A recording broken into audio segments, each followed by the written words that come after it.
కదా దోశకి తగ్గట్టు బ్యాటర్ చేసుకోవాలండి. ముందే కొంచెం ఒక రౌండ్ అయింది, ఇప్పుడు ఇంకో రౌండ్. ఫస్ట్ చిక్కగా చేసుకుని తర్వాత లూజ్ చేసానండి.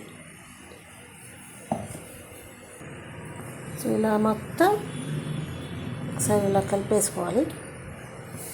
ఫస్ట్ చిక్కగా చేశానండి పిండి, తర్వాత లూజ్ చేశాను. అంటే ఒకటేసారి చేస్తే మొత్తం లూజ్ అయిపోతుంది అని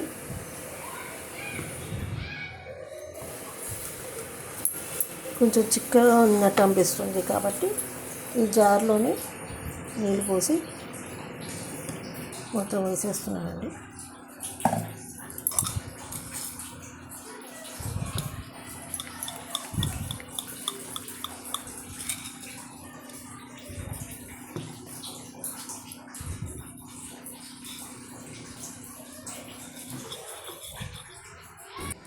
నా లోబియా దోశ బ్యాటర్ రెడీ అయిపోయింది.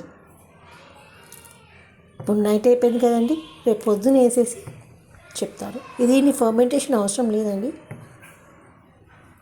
ఇప్పుడు వేద్దాం అనుకున్నాం కానీ టిఫిన్ అయిపోయింది, రేపు పొద్దున వేస్తాం.